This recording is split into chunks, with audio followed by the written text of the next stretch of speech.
In doing research for part 2 in this series, I was planning to make mention of the very large yachts that were built in the 1920s and the 1930s. And as I got into it, it turns out that we're going to have to spend a little bit more time on this era because it is extremely interesting. This is almost 100 years ago, and American and European yachtsmen were building vessels over 200 feet that were absolutely stunning and spectacular. The parallels are very interesting. At that time, there was a class of very wealthy individuals who paid virtually no taxes, who had almost unlimited amounts of money, which they could do anything with. And in some sense, they were competing with each other in building these yachts and going on these expeditions. And it's not all that dissimilar, perhaps, from this sudden space race between Branson and Bezos and billionaires trying to establish themselves as the ultimate adventurers. So let's have a look at the Vanderbilts, the Astors, and certain European vessels that were built during this epic period between the wars. Just prior to the stock market crash of 1929, a staggering number of very large mega yachts were ordered from the top shipyards of the world. First of this generation was the 263-foot Norma Hull, ordered by 34-year-old Vincent Astor from the Krupp shipyard in Germany. The Norma Hull stands up well next to any of the newer yachts today, with a maximum cruising speed of 13.7 knots from her 3,200 horsepower, delivering a range of 12,700 miles. However, economy cruising at 8 knots could achieve a 23,500 mile range. And yes, batteries were also an important item on yachts in the 1920s and 30s, as evidenced by this ad for batteries aboard the yacht Norma Hull. In 1930, the 262-foot Reveler was delivered to the Russell Alger family. He was a lumber baron and a vice president at Packard Motor Cars. She has been rebuilt and renamed many times, and some of you may recognize her now as the charter yacht Talitha G. The 300-foot Nolan was built in the UK and delivered in 1930 to Lady Ewell, who was known to be a big game hunter, a horse breeder, and a film financier. She and her daughter enjoyed a cruise to Miami, New Zealand, and Australia before she sold it on the eve of World War II to King Carol II of Romania. Yacht broker Nicholas Edmiston rescued her from the Danube in 1998, where she was being used as a floating restaurant. Lovingly restored at Blumenvoss, she is now back in full service. That same year, banker J.P. Morgan launched his fourth Corsair, the 343-foot yacht, at Bath Iron Works in Maine, at a cost of $2.5 million. Morgan preferred sleek and dark-hulled yachts that could attain speeds of 19 or 20 knots. This was achieved by steam-turbine generators that drove motors delivering over 6,000 horsepower. After service in World War II, the vessel was converted into a luxury cruise ship with 42 staterooms. But in 1949, the ill-fated vessel struck a rock in Acapulco and started to sink. The captain decided to beach her. All passengers and crew were able to get off with no loss of life, but the vessel was abandoned. In 1931, the Royal Yacht Danneberg, 257 feet, was delivered to Queen Alexandrina. Krupp delivered this 232-footer to American banker Charles Stone, who somehow still had a lot of money after the crash. William K. Vanderbilt ordered this 274-foot yacht while he was circumnavigating the globe on his previous yacht. Vanderbilt was actually a former naval officer and commanded his own vessels with an unlimited master's license. And that brings us to this extraordinary 360-foot yacht built by Krupp for Marjorie Merriweather Post and her banker husband E.F. Hutton in 1931. Like many of these vessels, Sea Cloud went into military service during World War II, first for the Coast Guard and later for the U.S. Navy. And today she is back in service, fully restored as a very swanky cruise ship.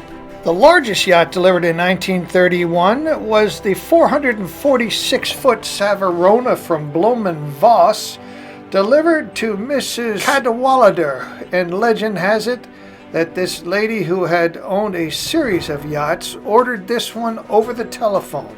In 1938, with war looming, she sold the vessel to the Turkish government to serve as the presidential yacht for Mustafa Kemal Ataturk.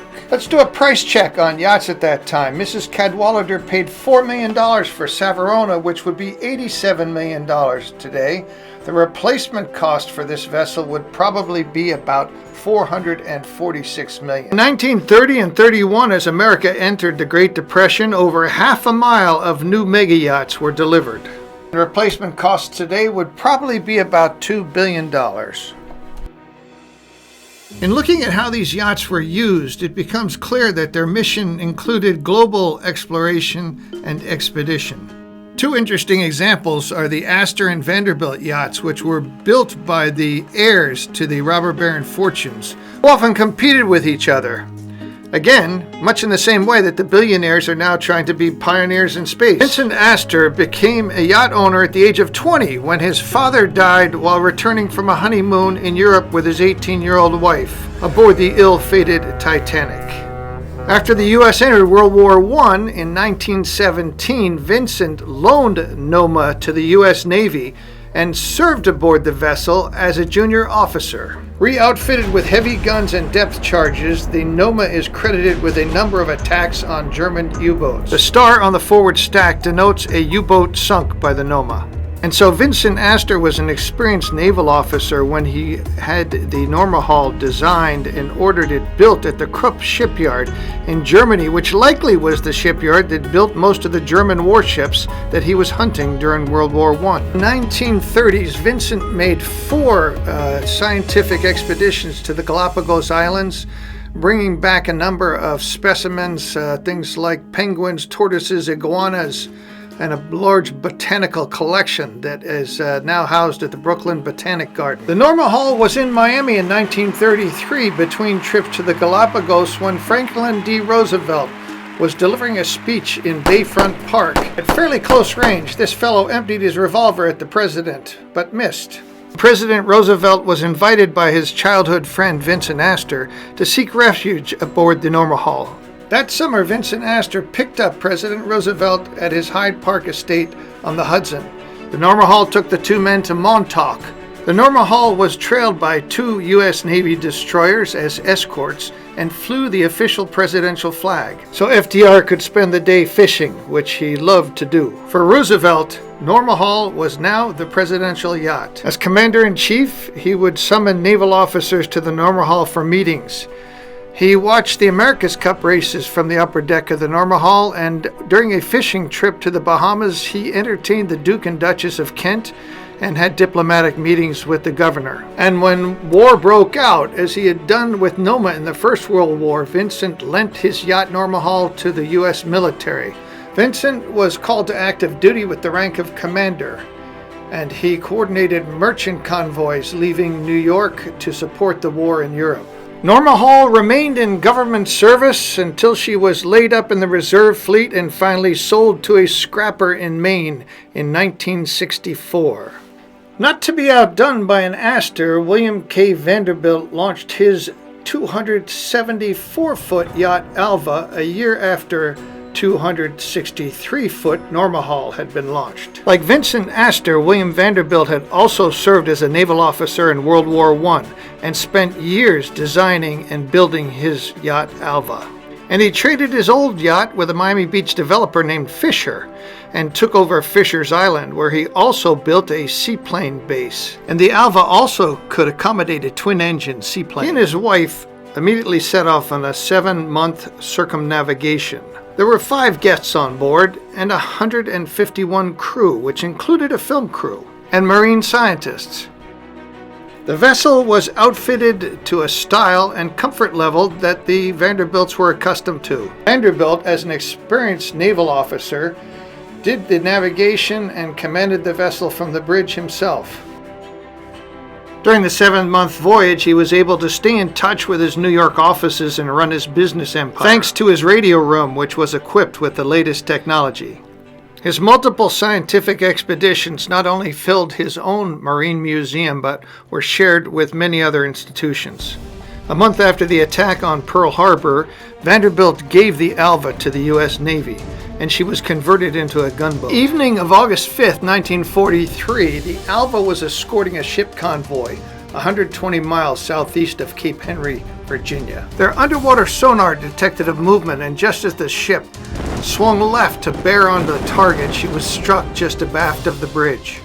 The ship took a heavy list to port just as the entire port side, forward of amidships, burst into flames. She sank within 2 minutes.